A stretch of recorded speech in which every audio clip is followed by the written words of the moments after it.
From being a contestant on Bravo's Top Chef season 16 and 17 to being a TV host on one of the biggest networks on the planet, the Food Network, I have here, and I'm very, very, very proud to welcome a fellow Ghanaian Bronxite, Mr. Chef Eric Adjepong. How are you today? I'm doing well, Shmai. Thank you for having me. Hey, you're welcome. And Akwaba to Samata. Akwaba.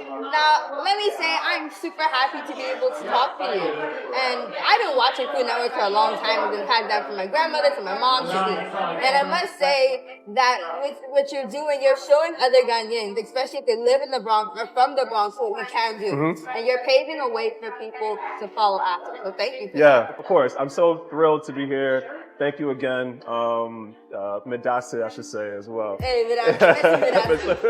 I started off in the Bronx very similar to you.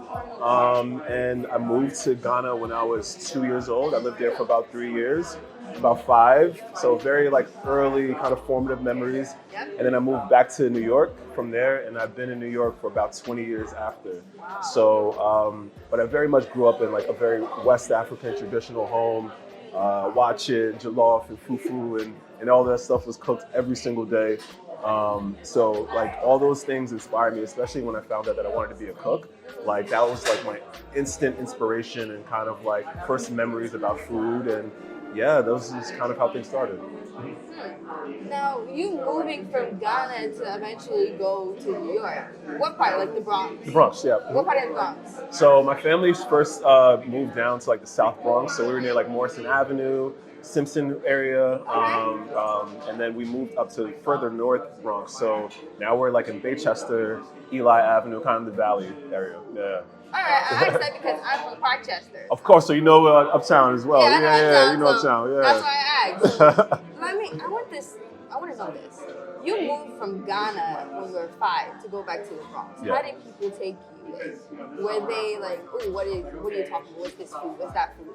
I think when I really started to kind of understand that I wanted to be a chef and really go in this path of culinary arts, I got the support from my family immediately, but I think in the Ghanaian community at large, it was kind of an uphill battle to kind of explain, okay, I want to be a chef, because you don't really see that often in the community, right? So it was something that was a little bit far-fetched, but I was very convicted and I knew exactly what I wanted to do. I knew I loved cooking and I loved being in the kitchen in the space, even though it was kind of frowned upon at home. I wasn't really encouraged a lot, but I knew what I wanted to do and I've always stuck with it. So I think my conviction really persuaded everybody else to be okay, no, he's really serious about this. He wants to do it. And I kept learning and going to school and eventually started going to work and actually working in kitchens and really getting an understanding for myself. So it's been good.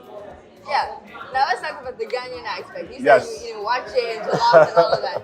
Sundays, did they pound fufu? Oh, all the time. My mom, even now, this Sunday, she's probably pounding fufu right now as we speak. Wow. So I chopped fufu. It was Sunday with peanut butter soup, light soup. Those are my favorite. That's what I grew up eating. That was probably the first thing I ate, quite honestly, even before adult food, with fufu. So I grew up on fufu for sure. I love fufu. It's so good. It's with either with turkey or maybe with some goat or fish. I can eat it anywhere. Yeah. Which one is better, fufu or banku? Banku. I had to go banku. Banku with some shitar, some pepper sauce, maybe some fish, tilapia, of course. That's my jam right there. Yeah. Right. Yeah. What about you? For me, I would say fufu because it's a bit nicer. I like the consistency more. I just really like. Thank you so much. Thank you. Thank you. Yeah, I would say fufu. Yeah, I like fufu. But for all banku lovers, I'm not bashing you. Banku is nice too. It's nice too as well. Especially with your tilapia. With the tilapia, it's fine. You can't beat it. You can't beat that. Yeah, you can't beat that. So don't come and bash me and say, oh, you said fufu is better than banku. No, don't do that. Let's not start there. So let me ask you, when it came to your friends, culture-wise, who are your friends? I have friends from all over the world. I'm really happy about that. I grew up in a very tight-knit Ghanaian community for sure. So I have my closest friends, my best friends are all Ghanaian. But I've been blessed to kind of be and grow up in different places in the world. I grew up upstate New York. in London. I've lived in England a little bit as well, all over like the map in the US, college as well. So I can think back and I have pockets of friends in like all of my life that have been super supportive, that some look like me, some don't look like me. Some have similar backgrounds, some have completely different backgrounds. So it's nice to have people that like kind of know where you're coming from, but it's also nice to learn about other people and where they kind of grew up and how they grew up as well. I asked that question because for me, growing up in the Bronx, it's a whole melting pot of cultures. Course, yeah. You got the Caribbean side, the Latin side, you have the Ghanaian or African side, all these different cultures. And when I went to school, and I remember one time our principal was like, let's get to know each other's cultures. And it was different for me because I was one of the only two Ghanaians. There was like 5 Africans in our class, but there was only 2 Ghanaians. Yeah. It was me and Akosia. Okosia's, yeah, of course he's got it. Shout out to Okosia. So when we had to talk about languages, I had a hard time trying to talk to this Hispanic girl. I was like, okay, we speak Chi.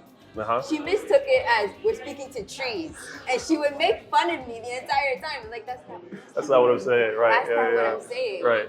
And it was a bit hard for me to try to express my culture to other people that were a bit, let's say, they didn't know too much. They didn't know, and they had a negative outlook on it. I totally get it. Even though we obviously are 2 different ages and experiences are very, very similar, I essentially went through the same thing, having to explain, even like, you know, it's funny, I wrote a book called Sankofa. Yes. Yeah. And it talks about literally just that, where the main character is, he has to bring like a dish to his potluck at school, and he's kind of nervous, apprehensive about it because he doesn't know that if his friends will like it or make fun of it or anything like that. But there's so much pride in the food that we eat and where we come from and the language that we speak.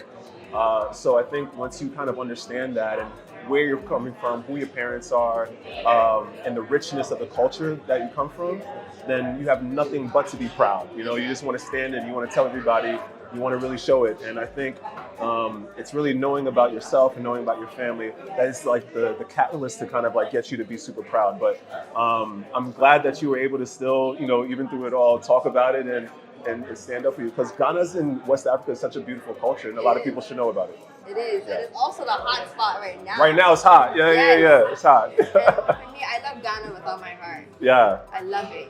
The culture and everything. I love Ghana. I love Ghana so much. I feel like anytime I'm home, like I feel at home here in the States, 100%.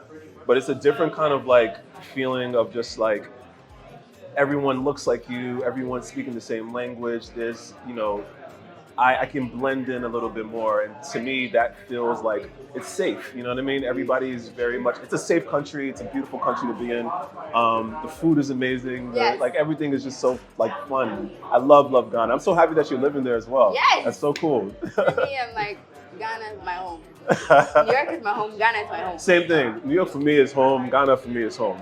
Same thing. Now you mentioned about your book, Sankofa, which is a children's picture book for all you don't know. I want to know, why did you choose to name it Sankofa out of all the Adinkra symbols? Yeah, so with the Adinkra symbols, as you know, coming from West Africa and the Ashanti tribe, there's so many symbols and so many of those symbols mean two totally different things. With Sankofa, I wanted to emphasize the symbol meaning to go back and retrieve and to go back and to really be inspired by. And that's what the book is really all about. It's, having about, the main character is kind of feeling apprehensive, like I mentioned, about his dish, but he essentially has to go back with his grandfather and have these really cool moments of like discovering himself, discovering his culture, his family, and the more he learns about everything, the more confident and the more proud he feels about it. And it's like almost day and night, the way he was feeling in the beginning of the story towards the end. And that's really what Sankofa is all about. It's taking those spirits of the, your ancestors and the things that you learned from the past and, reinventing it and kind of making it new, but still having those honors and traditions and kind of being faithful to that. Yes. Now, the main boy in the book, is he modeled after you when you were a little kid? Kofi? Yeah. I couldn't call him Kwame, or I couldn't call him Kwaku or Eric or anything like that. So I had to call him Kofi, but yes, he's very much modeled after me. It was kind of like a little bit of like a love story to myself as my younger kid. It's so crazy. Like I never read a book like that when I was younger. So to have the opportunity to write something for the younger generation, I think it was a pretty cool opportunity. And yeah, he's very much like me, but he's kind of his own person as well. Like he has his own personality and his own family dynamics that's a little bit different than mine. But the spirit in which like he felt at school is definitely what I felt, for sure. Now let's go back to family. Did you do you have any siblings? And if so, how would you spend your weekends with them? Big family. As for me and my house, we have so much family. I'm on my mom's side one of 4, on my father's side one of 6. Wow. So big family. I have siblings everywhere. Here in New York, in the Bronx, Manhattan. I have family in Ghana, of course. My siblings are in Ghana, 3 siblings. And in London as well. So we're spread out. Yeah, your family is big. Family's big, oh. That's expected. In Ghana, our families are big. You never know. Somebody can even be related to you. We might be related at this. We might be related. We don't know because Ghanaians, the family is so big. The family is so big. But that's beautiful because it means a whole bunch of community around you. Yeah. That's what I love. Now, what does the word community mean to you? Wow, that's a great question. Community is culture, it's tradition, it's accountability, and it's also kind of the compass in which you should be leading your life. So with community, I think about the people that mean the most to me, and the people that mean the most to them. And how we navigate in the world together, the food that we eat together, how we commune together, how we go to church and pray, and all these things. That community is so tight knit. And when I think about my community, it comes up the same people. It's the family, it's my close friends, it's the aunties and uncles, that have been supporting me. But then also, I'm so blessed because now with community, it kind of spreads out, especially with social media and the internet. I feel like there's so much more people a part of my community now who are supportive and appreciate, some of the stuff that I'm doing as well. So it's become small. It started small, and now it's gotten bigger. And the same thing with you. I'm pretty sure you have your tight-knit friends and family, but now that you're doing more things, a lot more people are recognizing you, and it's becoming really cool to kind of like get the support from people that you probably never thought would have watched your show before. Exactly. Yeah. Mm-hmm. That's exactly what it is for me. Mm-hmm. Now, you went to culinary school, correct? Yes. What techniques did you learn from there? Wow. Culinary school is so good. It's not necessary, but what I did learn in culinary school is patience, number one, understanding like the fundamentals of food and nutrition and knife skills and really product identification, like knowing what specific parts of the animal that you want to cook or where certain vegetables come from, like having a true education about something that I love. So I always loved food. I always knew that I loved cooking, but I think adding the element of culinary school, it lets you know that like certain tomatoes don't grow all year round. They grow in the summertime in a specific month. That's that's the peak of their season, right? So like if you want to cook tomatoes, that's probably the best time to do it. Or, things like citrus, lemons, and grapefruit and limes, they are perfect in the wintertime, right? I'm thinking they're more like a summer thing. These are things that you specifically learn in culinary school that really help you kind of develop where you want to put ingredients in certain parts of the year on your menu and how you want to kind of operate. Another important thing is networking as well. I think school has definitely opened up my network. I have colleagues and friends all over the country, all over the world that I can rely on. I can ask for advice and vice versa. So there's a lot of powerful kind of things in that regard. Yes. Yeah. Mm-hmm. Now, fresh out of culinary school, what was your first job?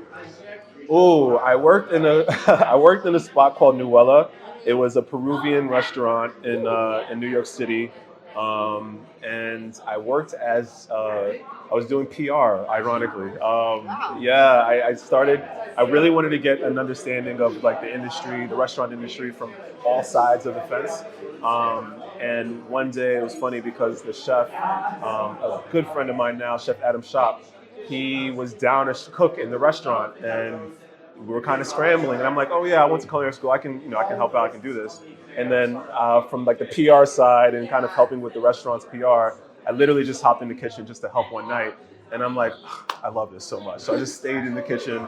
And that was my first job at Noella. Yeah, that was a few years ago. Wow. Yeah. That's beautiful that you were able to do all of that. Yeah. And who knew that you actually went into PR? I did for a little bit. It's crazy enough, right? Yes. I just, again, I wanted to, outside of school, just like understand the restaurant industry from every aspect. I was so much in like the kitchen, and I knew a little bit about front of the house and service, but there's other things like marketing and Yes. public relations and really promoting a restaurant outside of the kitchen that I just was not honestly aware of and I didn't know. So I wanted to be aware of that, especially if I had hopes and visions of like owning my own restaurant. I think I should know like how all sides of the operation work. So I started with that. It was kind of an internship. I wasn't expecting to, make a bunch of money or anything like that, but I just wanted to learn.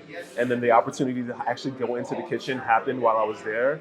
And I took advantage of this. So that's also one thing too, like always being in the room, always being involved.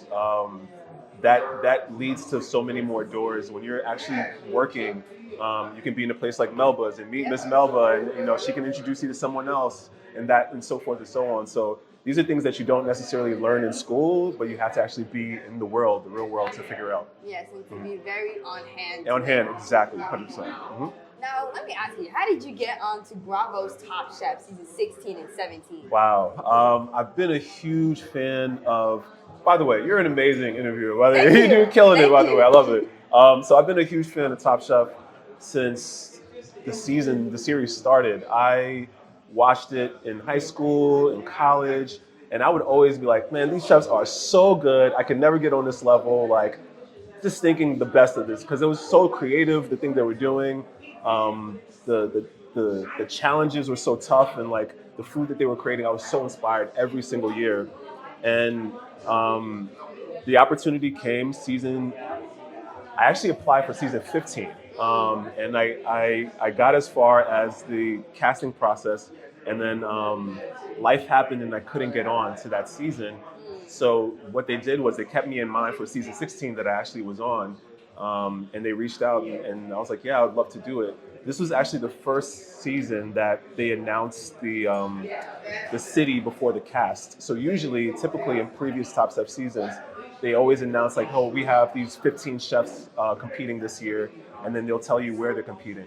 But my season, they told us, hey, we're going to Kentucky first, and then we'll reveal who the chefs are later. So for me, I took that opportunity to actually go to Kentucky, and I did like almost like a little secret mission of just eating through the city and going to all the restaurants and like trying food out so I can understand what the food and the culture is in Kentucky. And when I actually was on the show, it helped out so much. So I'm so happy and so blessed to actually be on that cast and have done so well and been able to cook so much Ghanaian food and West African food, and I think I did all right, yeah. Now hearing that you say that you went to Kentucky, in my head, I'm sorry, I'm just doing this quick little thing. When I was younger, if you said when I was younger, I'd be like, this is a secret mission. It is a kind going to go and taste some food in Kentucky. You know exactly what it was. Like, it felt like a secret mission. I didn't want to get caught because I knew like all the producers were still in town. You know what I mean? So I was just going to like all the restaurants and trying all the food out and just talking to the people like, what do you guys eat for sure? Like, what's your go-to? You know, when you're in New York, it's pizza. Yes. Or if you're in Maryland, it's crab cakes. Or if you're in Ghana, it's benku and shita, whatever, right? So in Kentucky, like, what are the people eating? And people were telling me. So it helped because when it was during the season and we were coming up with different challenges, like, cook a Kentucky meal, I kind of had an idea of what that food was like. So very helpful. Yeah. Yes, that was smart on your part. Yeah. Now, when I watch cooking competitions, I can tell that it's very hard, but I want to hear it from you. Yeah. Being on a competition, is it stressful? And if so, how are you able to balance your physical and mental health? Very good question. It's hard. It's difficult. It's not easy. But things that are worth it shouldn't be easy either. Like, it should be a little bit of struggle if you think it's worth it. So I always kind of took that as a grain of salt as well. So it's difficult. It's number one, you're cooking in a very it's not normal to have like cameras in your face and stuff like that. That's not a normal thing, especially when you're cooking. So getting used to that was one thing, but being creative and trying to like figure out the challenges is always tough. But it challenges me, it pushes me. I'm inspired by the other chefs who do it as well. And one thing about it too is like you have to understand the basics of everything, the fundamentals of everything. I saw you earlier when your dad was kind of adjusting the camera and you were doing your mic tests and everything. Like, those are the things that are so like needed, and you have to understand and hone in to really be great. So to be on a competition show, you have to know like the basics of cooking, like how to sear, how to saute, how to do all those proper things. And then at that point, you can kind of get creative and have fun and kind of put your culture and your own flavor into things. And that's kind of like what you're doing as well. Like, you're getting the fundamentals down of like what it is to have the mic check and to making sure that the aperture of the camera is right and all that stuff. But then you're doing it your own way. Like, you're interviewing people and you're making fun and you're having fun with it. So to me, it was very similar. It's a challenge. It's very hard, but it's worth it for sure. Yes. Yeah. And now one thing I noticed is that you love to tell stories with your food. And it makes sense, but cooking is a form of art, and art needs a story to go with it. Now, what were some of the stories you told when you were on these competitions? Ooh, when the Top Chef, I remember specifically I cooked fufu on Top Chef, and I cooked for Layla Ali, Muhammad Ali's daughter, and it was for his foundation. And it was a really great story. Believe it or not, I actually envisioned myself doing this moment, making fufu on Top Chef. And it was really like the judges eating with their hands. They were eating with spoons in real life, but it was such a cool moment for me to realize, because I got the opportunity to talk about food. And the challenge was inspired by Muhammad Ali and his different fights that he had in his career. And he had one fight, he had one fight in Africa. And I wanted to cook an African dish. So that was the catalyst for the inspiration and being able to talk about it, and that was so cool for me. So cooking fufu for people who never had fufu before and they're trying it for the first time, but they love it. And I remember winning that challenge as well, so that was pretty memorable. So telling stories is super important. I think obviously we see the food with our eyes, we taste it, but hearing about the stories actually adds to the experience as well. So it's really good to add some storytelling to the food. Yes, and I say that because for me, I love art, all forms of art, and I also love storytelling too. Yeah. So I remember telling my grandmother in the kitchen that every dish should have a story. Like maybe it starts out a bit bitter to tell you about the bitter taste of liberty, and then it gets a little sweeter, so you know the journey. And then I like this. Finally, it's completely sweet, savory. I'm gonna have to put that in my pocket. I like that. Yeah, I like that. That's a good one. That's really good. Thank you. For me, it's for my parents. Yeah. I love food. My mom loves food. My dad likes food. My grandmother likes food. My brothers definitely love food. And we would sit at the TV watching Food Network, and I would see how the critics would go and try the food and everything. Yeah. And I told myself one day I would love to do that. That's amazing. I would love to do that. Me and my brothers, we would love to do that. Because you should have it in competition. It'll be fun. Yeah. So, how is the transition moving from Bravo to Food Network? Oh yeah, it's a transition. Bravo it's with Top Chef. I stayed in the house with other people, and we lived together for a long time. And with Food Network, I'm kind of doing it by myself now. I don't have to live with other people, but I'm hosting now on Food Network, and that's different. I was competing on Bravo, and now I'm hosting, and I never pull that in my bingo card at all. Being a host for a TV show. But I'm so happy that the Lord kind of put that on my lap and been able I've been able to have fun with it as well. So hosting TV, Alice vs. America, Wild Card Kitchen, these are really things that are absolutely new to me, but I'm learning on the fly and I'm having fun and I'm enjoying it, and I'm kind of getting good at it now. And I really started my career. I'm so happy being a chef, and to me, that's where my heart will always be. But now that this is kind of like a second part to my career, so to speak, I'm open to it and I'm having fun, and I'm learning that there's so much more behind the industry, and it's just a really cool space to be. I've been able to watch Wild Card Kitchen for myself, and Thank I you. must say that it's a really entertaining show. I personally love it. And besides, you have some of my favorite people on there, like you and Mish. and Burrell. I Yep. really love that. And to be able to see some of the challenges they do. I think one of them I watched was with, they had, I think, 20 or 25 minutes, anything between that time. Yeah. And they had to make a soup and sandwich. Super sandwich. And then there was okra as the main part. I was Yes. like, thinking as a Ghanaian, we would have made okra stew. Yes, easy, right? Yes. You think about that, but you know, this is why I love. This is why I love the show, because we have different people from different walks of life, right? So it's the same thing: soup and sandwich, okra, right? Me and you, I would have thought okra soup, right? Me, but then other people are doing something different from their culture, right? And or whatever, like from their background. And it's so cool to see three different interpretations of the same meal, right? Yes. One that's a little bit more West African, one that's a little bit more maybe Southeast Asian, maybe a little bit Italian or whatever. And it's so cool to see how different minds and different cultures interpret these ingredients and these challenges. So I love hosting the show because I get to see and experience people's kind of like way they think and things that I probably would never thought about for food and how to like pair combinations and flavors. They're doing it and kind of helps me out. Like it pushes me and inspires me. Yes. Yeah. Now here's a fun question for that. With some of the things merged together, did you know that those cards even existed? No. Because there was one that said, have an ingredient that begins with the letter K. I was like, whoa. What do you do, right? What Yeah. do you do? There's so many of those cards that I didn't know, and I kind of don't want to know. I like being surprised. I like trying to be in the moment. But yeah, things that start with K, you got to think quick. So kale, what else? Ketchup, right?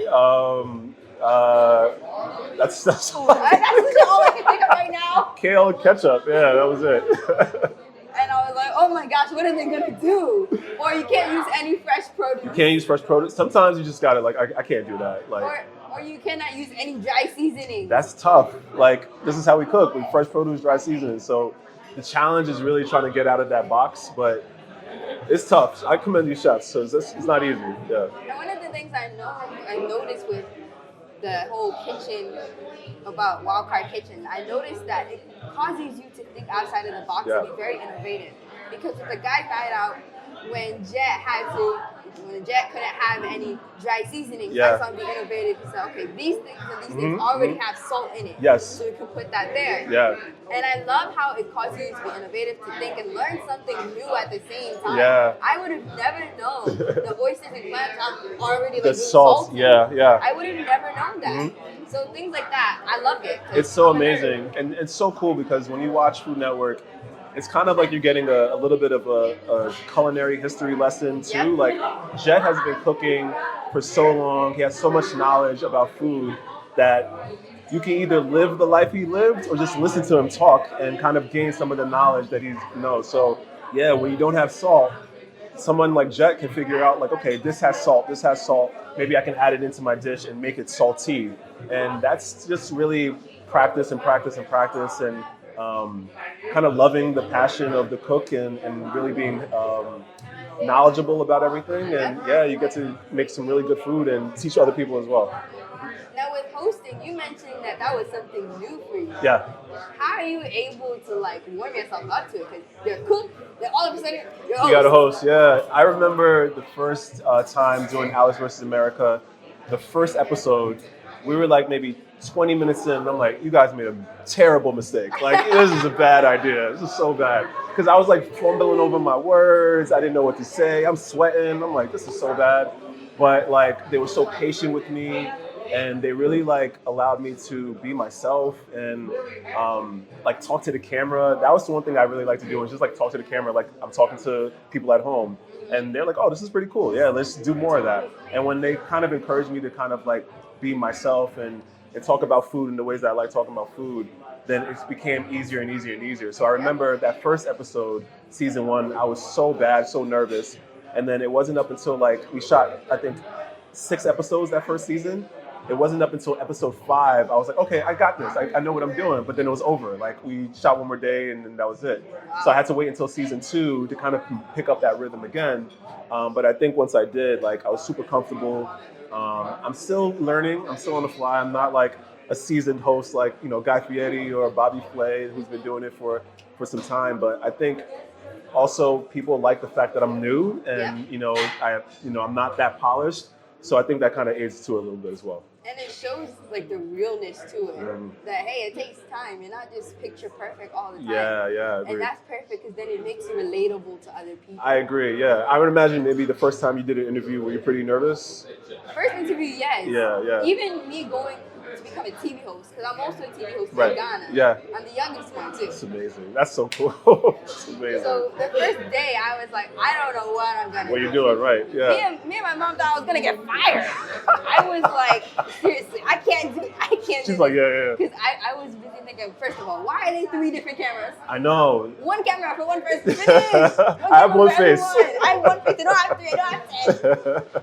And then second of all, having to memorize all those lines, read off of a teleprompter. And yeah, easy. I'm telling you, it's very hard. It's not easy. Yeah. Then with time, I grew like acquainted to it, and it's all about loving it. I agree. If you love it, you will still push on. I agree. Yeah. That's what it is for me. Now, how are you able to balance being a father, a chef, a co-founder of a catering business, a TV host, and everything else? Yeah. Everything else. I forgot the last one. No, me too. I've been forgetting too. Trust me, I forget. No, I think I make time for the things that I love. Obviously, my family is very important to me. My faith is very important to me, so I always make time for that. And really, everything else kind of falls in line. Work is my vocation, is what I love to do. It's what kind of drives me, wakes me up. But the more I work and kind of the older I getting, the more I realize that family is so important, and the people, my loved ones, and making sure that they're good as well. So I always make time for my family. Obviously, I always make time for work. And that's what my life is. I'm pretty happy that way, to be honest. Like I've been wanting to do this since I was like 6, 7 years old. Wow. So the fact that I'm like doing essentially what I wanted since I was a kid, and I have no regrets. So if it means I'm busier maybe some days than not, it's all for the greater good. Yes. Yeah. And for me, I told my parents when I was 6 that I wanted to have my own YouTube channel. That's amazing. To interview everyone. That's awesome. And I came from my kindergarten graduation saying, Wow. And I never knew that when we would go to Ghana, I would get to be a TV host. My parents asked me, what else do I want to do? I said, let's give this a try. Yeah. Half summertime, first person I interviewed, Jack Dorsey, the founder of Twitter. In Ghana. In Ghana. That's crazy. For the Africa Bitcoin. Yeah, I totally remember that. Yeah, I remember when they came over. That's incredible. Like, Thank you. I'm so fascinated and impressed by you. Like, it's very cool and inspiring, even for me. Like, obviously I'm older, but I'm watching you kind of just take leadership in something that you love and passionate about. Like, I'm very inspired, and I hope that you're inspiring. I know you are inspiring a bunch of kids as well. It's very, very cool. That's dope. For me, it's all about loving your craft. Yeah. You're gonna be amazing. You are amazing now, but like, there's greatness ahead of you. That's amazing. Yeah. Now, what were some of the toughest moments in your career, and how were you able to overcome them? Oh, toughest moments.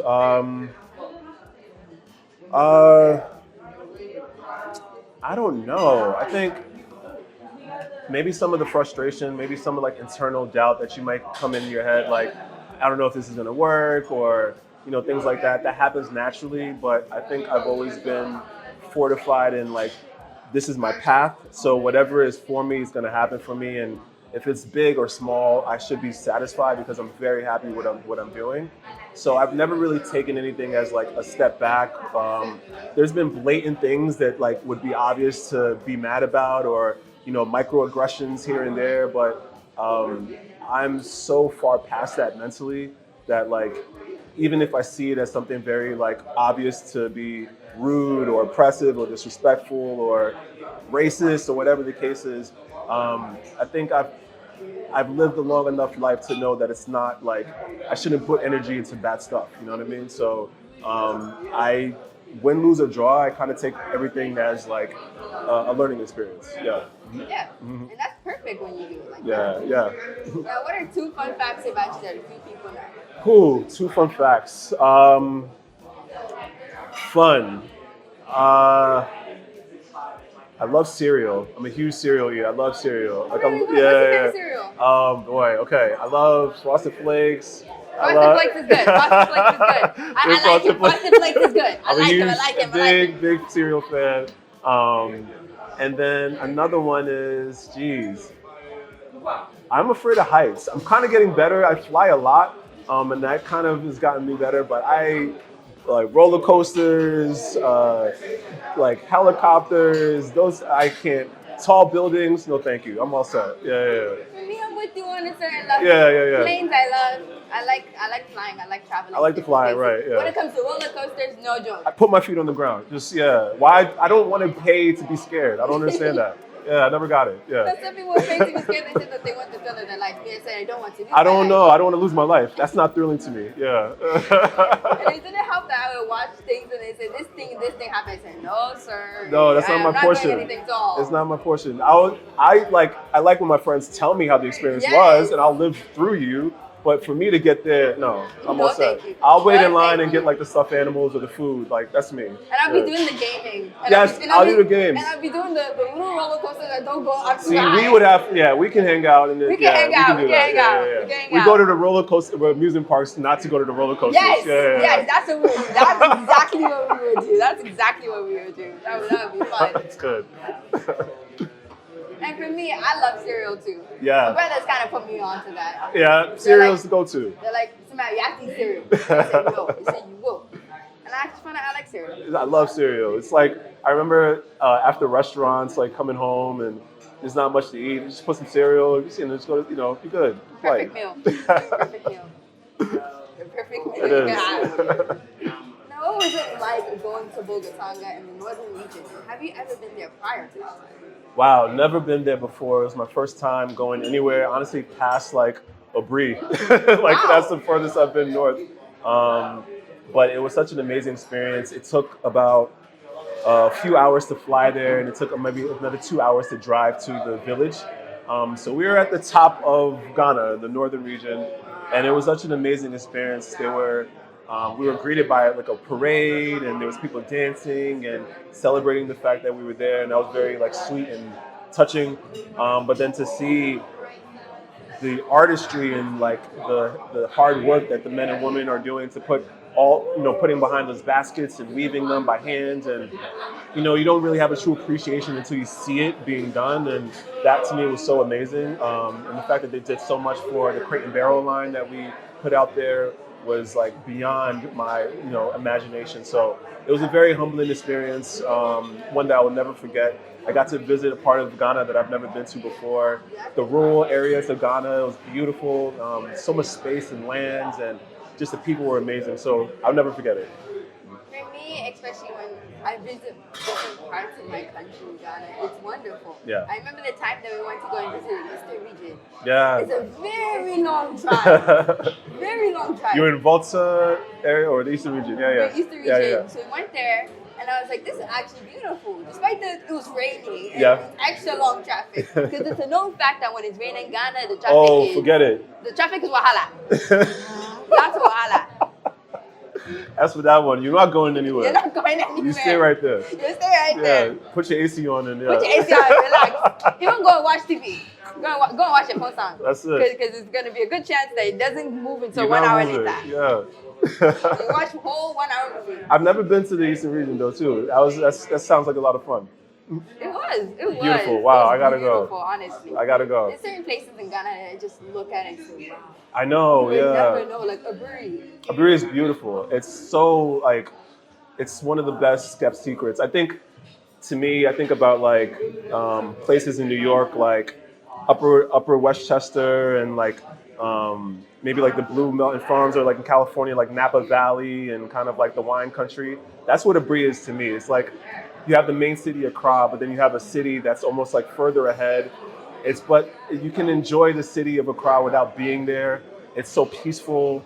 The views are absolutely amazing. It is. It's like one of the most stunning places I've ever been to in the world. Aburi is beautiful. I love it. Yeah. For everyone that has not been in Go Ghana, to Aburi. Please go to Aburi. Make that one For of your stops. Yeah, I implore it. Yeah. It's especially like a place where you can just let go of all your troubles. It's so serene. It's peaceful. I feel like they need spas there. Like it is a spa itself, but like if somebody can set up like a beautiful spa, that'd be like chef's kiss. It's so cool. Aburi would be one of the richest places in Ghana. I'm telling you, I love it. Yes.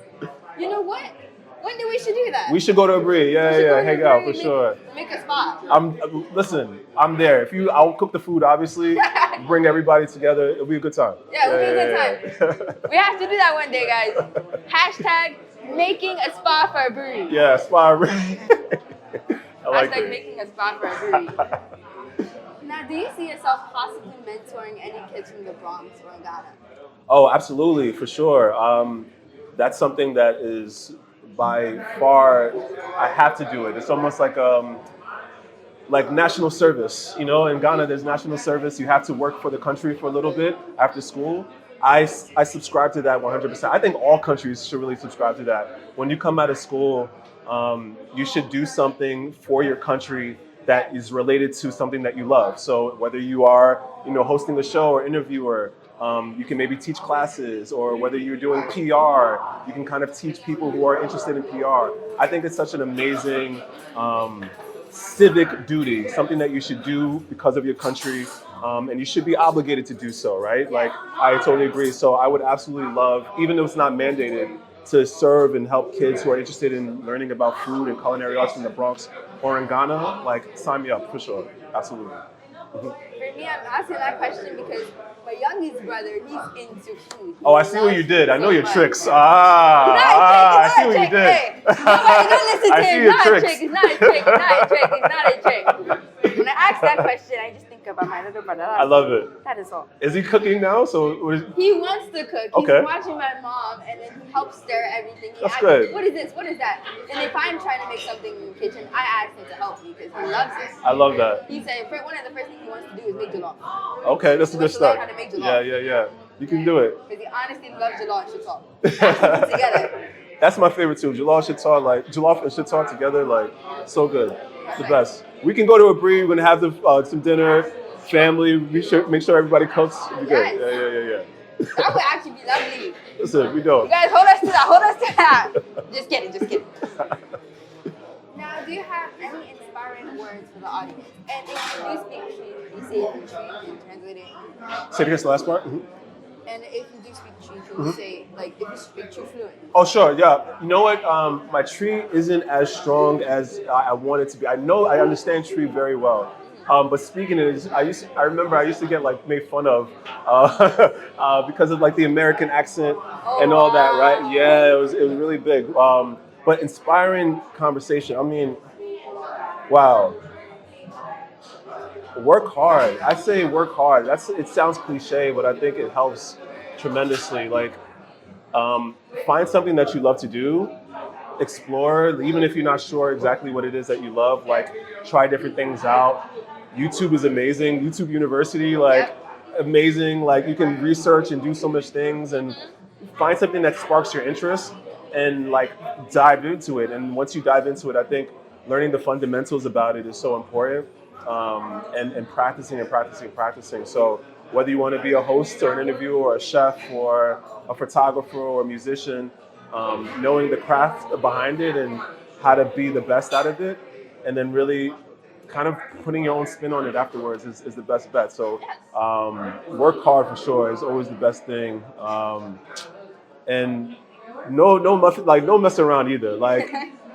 Be smart, study hard, of course. But yeah, those are the things I'll say. And as for the Tree, I only speak a Kakrebi, Kitswebi, that's it. But for me, as in I speak it, I like to mix it here and there, Kitswebi a little bit. But yeah, make sure you always try to practice as well. Yes. Yeah. Because somebody's talking to me in Tree, I'm like, watch out, please. I beg. I don't really know. I beg. That's so cool. Yeah, but I really want to learn the language more along with the rest of the culture. Because I feel like me being in Ghana, me living in Ghana, is no excuse for me not to know the culture. Yeah, it's true. It's true. It's nice. It's a good mentality to have. And now there's so many people that are teaching and showing people how to speak Tree and different classes and courses you can take. So there's different ways you can get around it for sure. But I mean, there's no better place than actually living in the country, living in Ghana, and hearing the language being spoken to everywhere. So even if you're not trying to learn it, you just hear it and it kind of comes like nature. It becomes second nature, yeah. Yep. But I want to say thank you so much for Of course. Interview. I appreciate it. Oh my God, thank you so much for having me. I was really excited and I'm glad I didn't know any of the questions. That was good. And you did an amazing job. I really appreciate you. Thank you. But before we go, I want to showcase this beautiful food. You want to know where we're at? We're at Melvin's. Shout out to Melvin's. Melvin's. Right here in Harlem. Shout out to Melvin's. And honestly, thank you so much for making this excellent food. Thank you for tuning in, and I hope that you enjoyed this. Sending many blessings across your way, and may your soul be edified when you watch the seat at the table.